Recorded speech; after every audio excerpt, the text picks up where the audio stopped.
Good afternoon, thank you for joining us.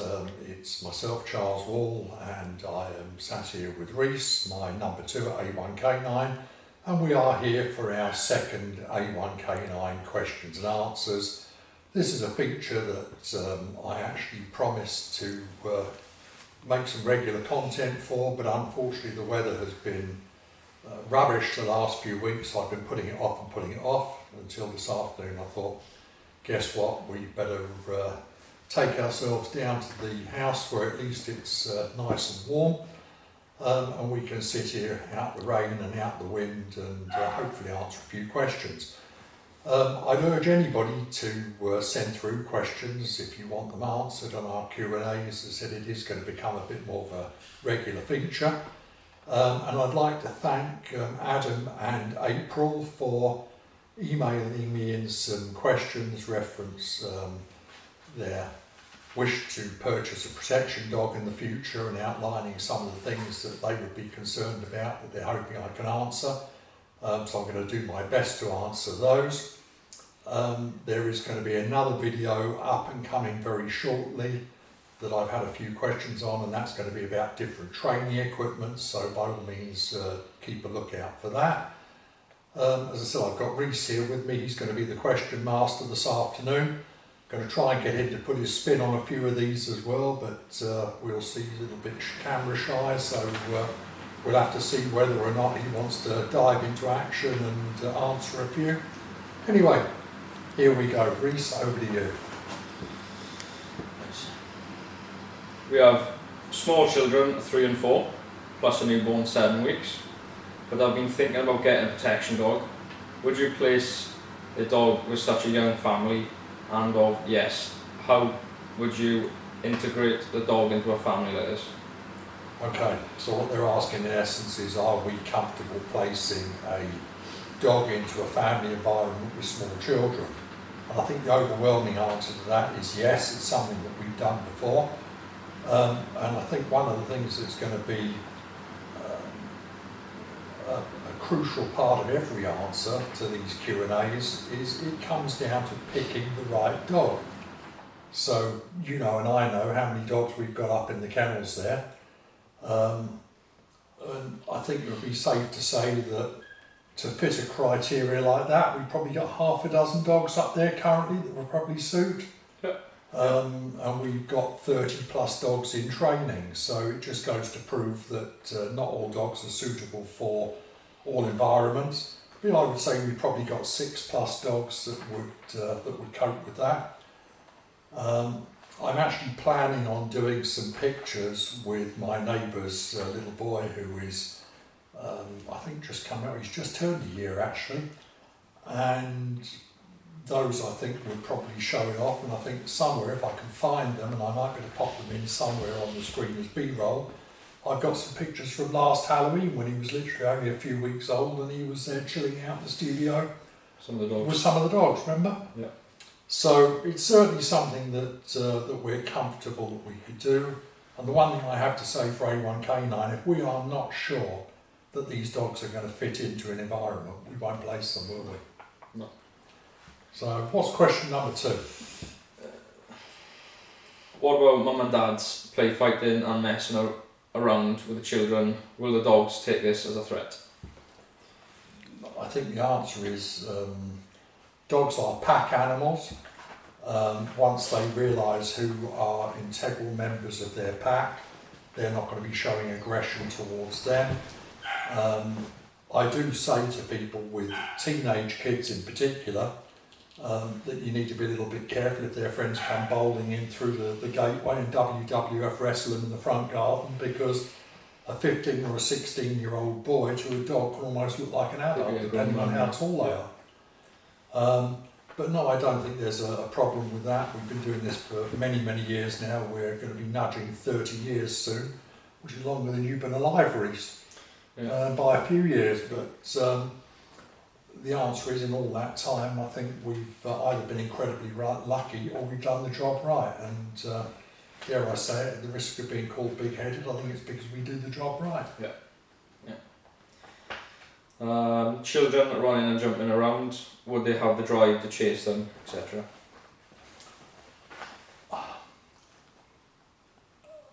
I think the answer is the dogs would probably find a game of tag with the kids probably quite fun.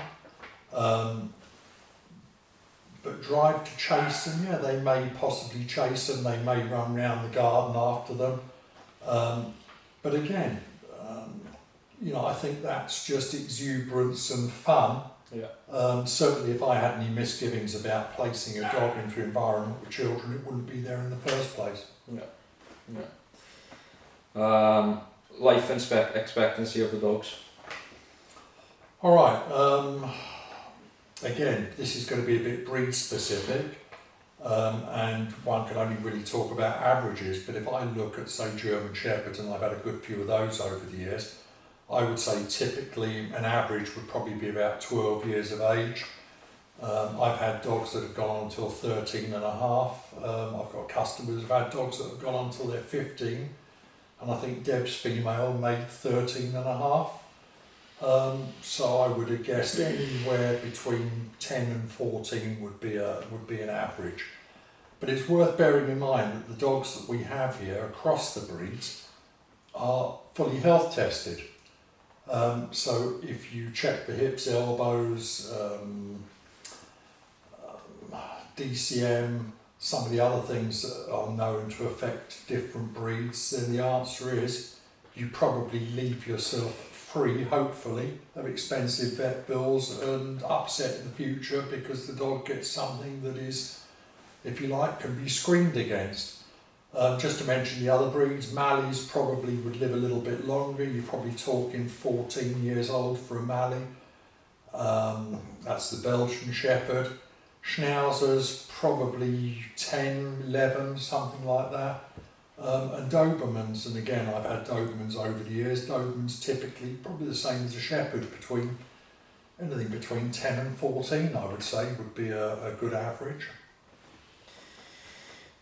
Can we continue to use our local vets and dog groomers for treatments, etc., and would the dog need to be muzzled? Interesting question. We take all of our dogs, as you know, to a local vet. Interestingly, our local vets often tell us that our trained protection dogs are often better behaved than some of the dogs that come in that are people's cute fluffy pets that haven't been shown any boundaries or anything else. Typically I would say, how many of our dogs do you reckon we muzzle on average? 50% of them if we take them to the vet? Less? I think probably less than that. Yeah, less. So again, depending on the dog, and also depends on how confident the vet is. I mean, over the years I've seen some vets that are quite standoffish with the dogs. Dogs pick up on the anxiousness and stuff. Yeah, them being anxious and maybe don't like it. Whereas you get a vet who's very confident, very gets the job done, happy, just gets the job done. Dogs just think, okay, the vet knows what he's doing. We're just going to sit here like goody two shoes. And it's the same with groomers. I mean, we groom our dogs regularly, don't we? Up at the top, we use blasters on them, get them used to being on the grooming table, etc. And I would say that all of my customers just basically use regular dog groomers if they don't do them themselves. Certainly for things like schnauzers that need to be clipped, they go to the groomers, don't typically put a foot out of place, do they? No, I mean, they get groomed and bathed with us, so they sort of get used to the environment. And yeah, very much so. What we got next, Rhys? What's the time scale between visiting and picking a dog to it living with us? Again, depends on what we've got available at the time. I think at the moment, we worked out the other day, we've got about 8 or 9 dogs that would be physically ready to go this week if we had a customer came down and wanted to do a handover. So again, it depends on the client's availability to do a handover, but I would say as long as they haven't got any very, very difficult criteria to fill, I'd say we've got a good cross-section of dogs that are sort of more or less ready to go. So I think the right answer to that would be, if you're fortunate in the dog that you like is one of the dogs that's ready to go, you could potentially do a handover the same week as you looked at the dog. In other cases, you may be in for a little bit of a wait. while the dog's training is being completed. And again, if you've got any bespoke training that you need doing with the dogs, obviously we need time to effect that as well. But one thing for certain, we've got a very, very good selection here at all times. Yeah. Can our family members relax and be themselves when they come around to visit without fear that the dog might react if it misinterprets a threat? The answer to that is definitely. I mean, most of the dogs that we supply go to live with families, often the case with small children, often the case with some of our clients, they've got big extended families, so you could have parents, grandparents, even great-grandparents there, and small kids too. At the end of the day, how comfortable they feel with the dog comes down to how they are generally about interacting with dogs. Some people have a predisposed fear of dogs, and sometimes it's almost like an irrational fear. But at the end of the day, you have to look at it from the dog's point of view as well. If the dog is always used to being around people who are welcome and accepting of its presence, then it's going to feel a little bit out of sorts and a bit curious as to why somebody may be looking at the dog with a degree of trepidation. And the same is true with kids. If kids are running away shrieking and other kids are standing there and they're very confident, then it's going to be the confident kids that get the better end of it with the dog, because the dog's going to want to be there giving them fuss and receiving fuss. Whereas if the kids are shrieking and running away, the dog's natural thing is going to be to follow after them and find out why they're shrieking and running away. So I think the answer is a lot of good parenting comes in with this as well. Toilet training. How easy is this when bringing them into a house from a kennel? Question I get asked a lot. The fact is we do not generally ever get problems with dogs being dirty in people's homes. It certainly wouldn't bode well for our business if we did. We've got some quite high net worth clients out there who live in some pretty fantastic houses. I think you agree, Rhys, you've been to a few of them. Yeah. And I don't think we'd be selling many dogs if our dogs were going in and redecorating people's houses by pooing and peeing everywhere. But the answer is we always suggest that for the first few days that a dog is in situ while it's getting used to the change of routine. We always suggest putting the dog in a crate at night or when it's unattended for the first few days, whilst it's getting used to its new routine, the family makeup, sort of how things work, and getting to know the lay of the land and getting acclimatised with the house.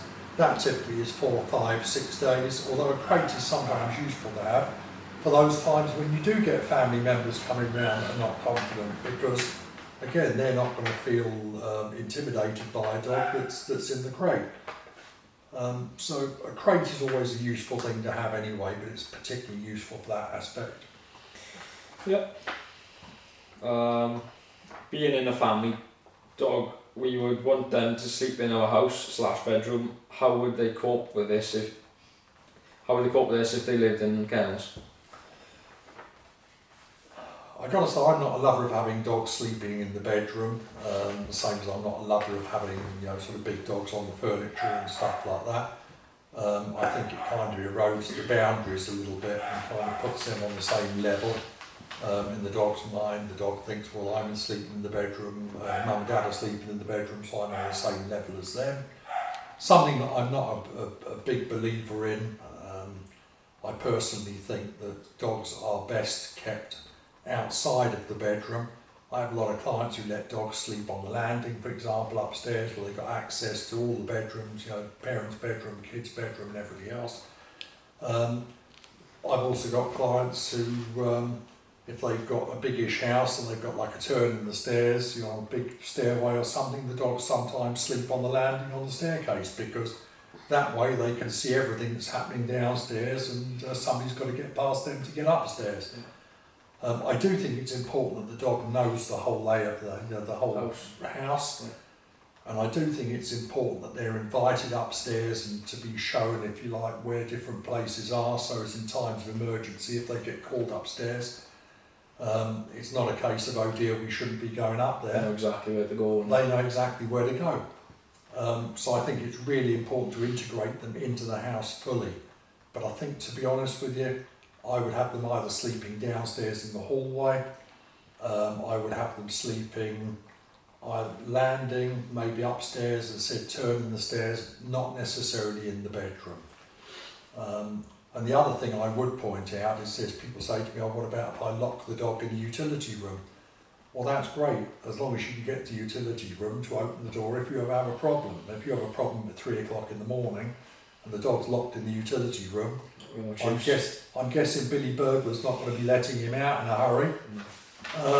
Which means that your highly trained protection dog is locked in your utility room and you're there fending for yourself.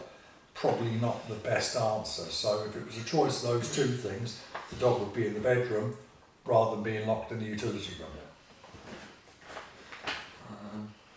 How can you assist if we have a nervous child around dogs? Do you take this into account as a part of the handover? We do take it into account as part of the handover, but we take it more into account at the point of initial meeting. I always say to people, come down with the family. At the end of the day, it's going to be a family dog. Yeah. Bring the kids down, bring the wife down. If your parents live with you, so the kids' grandparents are living in the house as well, bring them. At the end of the day, it's a family dog, and it's important to see how everybody interacts with that dog. So I think long before even the handover starts, the basic groundwork has already been put in place, getting the kids used to the dog before the handover even starts. Yeah. And I think involving the kids in the handover also is a very, very important part of the process, even the little ones. Yeah. I get told off sometimes for letting kids, sort of 7, 8, 9 years old, handle the dogs. But guess what? They're going to be living with them. So it's important that they've got a rough idea as to how to handle that dog. Yeah. Okay, I wouldn't advocate a child of 10 or 11 or 12 taking the dog out for walks on its own around a busy street, because if something goes wrong, the first question somebody's going to say is, well, what possessed you to allow a 10 or a 12-year-old kid to take the dog for a walk and somebody got bitten? Dare I say it, and I probably shouldn't say this, I'd be happier if somebody got bitten if they were trying to interfere with my child while they were taking the dog for a walk, than I would if the child was out for a walk and got interfered with and it didn't have the dog with him. But the way that we live in this society, unfortunately, the law tends to come down on the side of the perpetrators, and it would be a case of, oh, poor bloke didn't deserve to have his arm muscle ripped out. Well, the answer is, don't start with the kid. Yeah. Could the dogs be used against their family? Been doing this, as I said, for knocking on for 30 years. Never ever had a situation where a dog has turned around and put a foot out of place with a member of its own family. When you say about a dog being used against its own family, that to me almost points to the fact of Billy Burglar putting the dog on a lead and trying to intimidate the family with the dog. It's not going to happen.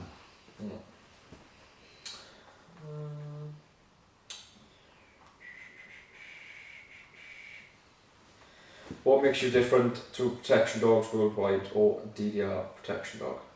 That's a really difficult question to answer, and it's probably one that I shouldn't answer. I'm going to answer it as tactfully as I can.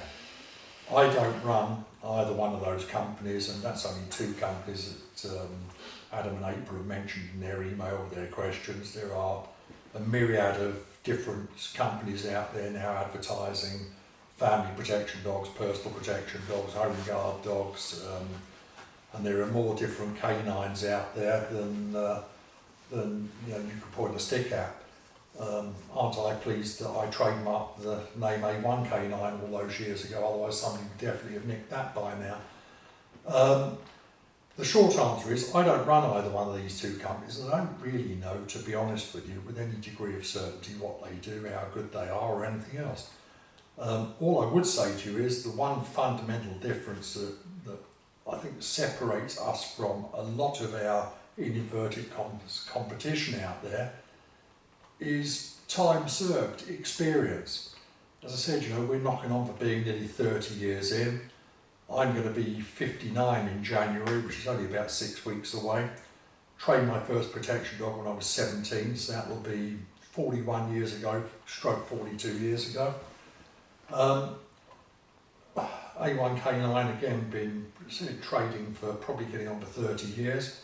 If you added up all of the years that some of my competition have been trading for, and you added them all together, I don't think they'd make 30 years between them.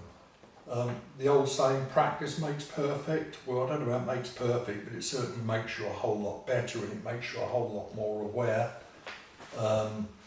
of the ways that you're doing things. It takes a while to perfect your techniques and stuff like that. And I would say over the years that we've been doing it, we've done a pretty good job of perfecting those. And as I always say to you when we're training, if it ain't broke, don't fix it.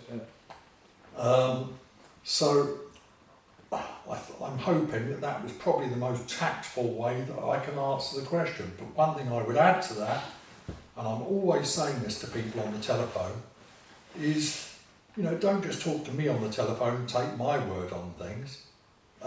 Don't talk to any of these other companies and take their word on things. You know, you're going to be living with your family protection dog for probably 10 years, from the time that you get it to the time that it moves on to the next life. That is a long time to be spending with something. Don't cut corners, for want of a better way of putting it. You know, it's not Amazon, you can't do a click and collect. Get off your arse and go and look at a few of these places. Yeah. Look at the different dogs, see how you feel around them, look at the levels of training. And don't forget, if you don't know your subject, it's very easy to be treated like a mug. So ask as many questions as you feel you need to ask, because if you don't know the answer, there is no stupid question. I can't emphasise this enough. You know, companies like mine, I'm very happy if people come down here. I often say I'm not going to put a gun to your head and make you buy something, but come down, because from coming down and looking at the different dogs, you will learn more about the subject.